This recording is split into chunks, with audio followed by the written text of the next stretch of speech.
हरियाणा के पूर्व उप मुख्यमंत्री और जननायक जनता पार्टी के नेता दुष्यंत चौटाला और प्रदेश के डीजीपी ओपी सिंह के बीच जुबानी जंग फिर से सुर पकड़ चुकी है। दोनों के बीच चल रही तकरार थमने का नाम नहीं ले रही है और हाल ही में गुरुवार को यमुनानगर पहुंचे दुष्यंत चौटाला ने डीजीपी की भाषा और कार्यशैली पर खुलकर बोला और उनकी भाषा को न केवल असभ्य बल्कि असली मुद्दों से ध्यान भटकाने की कोशिश भी कह डाला। दुष्यंत चौटाला और डीजीपी की तीखी बयानबाजी काफी समय से चलती आ रही है, लेकिन इस बार तो दुष्यंत चौटाला ने साफ शब्दों में ये कह डाला कि कानून व्यवस्था पर उठाए गए सवालों का जवाब देने के बजाय डीजीपी गैर जिम्मेदाराना बयानबाजी कर रहे हैं।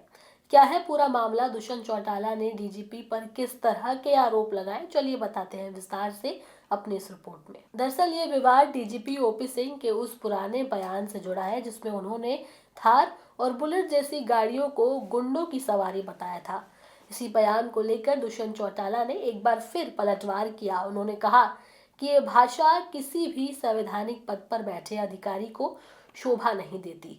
दुष्यंत चौटाला ने सवाल किया कि अगर कोई व्यक्ति मोटरसाइकिल चलाता है और कल कोई कह दे कि ये तो गुंडे चलाते हैं, तो क्या ये सभ्य भाषा कहलाएगी? उन्होंने तो सिर्फ व्यवस्था पर सवाल उठाया था और ये बात कही थी कि गाड़ियों या मोटरसाइकिल के मॉडल से अपराध नहीं रुकते, बल्कि मजबूत कानून व्यवस्था से अपराध पर नियंत्रण होता है।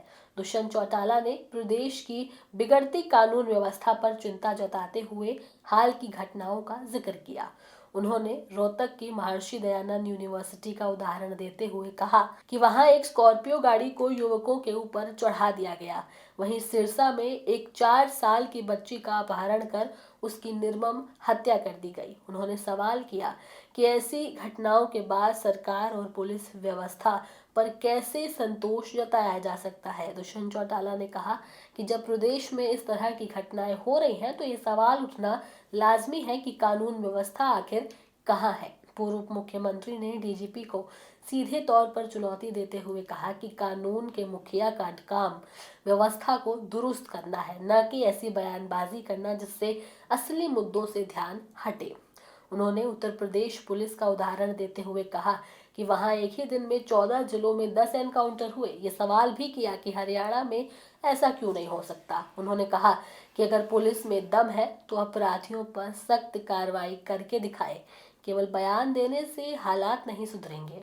यमुनानगर का जिक्र करते हुए दुष्यंत चौटाला ने सरकार और पुलिस पर एक और गंभीर आरोप लगाया। उन्होंने कहा कि मुख्यमंत्री नायब सिंह सैनी ने यहां शराब के ठेके बिकवाने के लिए ठेकेदारों को पुलिस सुरक्षा दी। दुकानों के दोनों ओर बैरिकेड्स लगाकर पुलिस तैनाती की गई। आज प्रदेश की हालत ये हो गई है कि शराब बिकवाने के लिए पुलिस लगानी पड़ रही है। उन्होंने डीजीपी से सवाल किया कि पिछले 2 महीनों में कानून व्यवस्था में आखिर कितना सुधार आया है।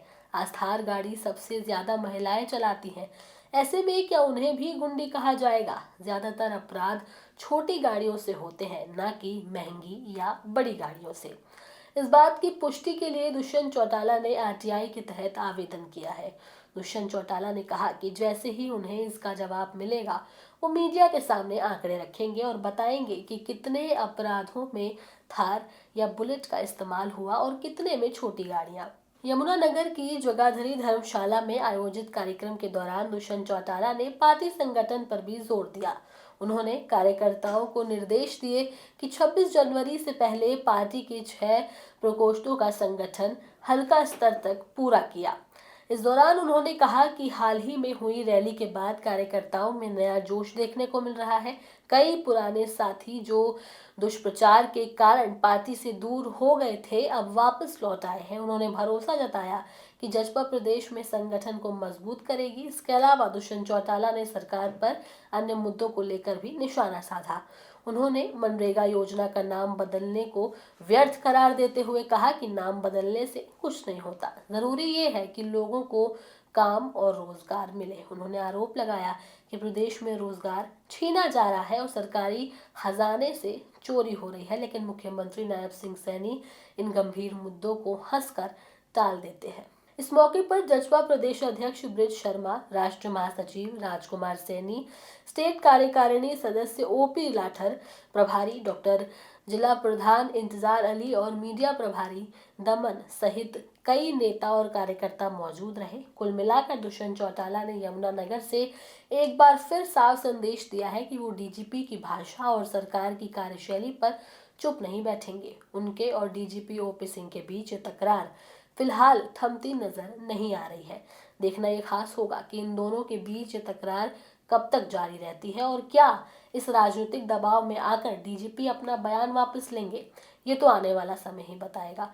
बहरहाल इस खबर में इतना ही। ये खबर आपको कैसी लगी, अपनी राय आप हमें कमेंट सेक्शन में ज़रूर दें। इसके साथ ही हमारे चैनल न्यूज़ टाइम को सब्सक्राइब करें, लाइक करें, शेयर करना ना भूलें। नमस्कार।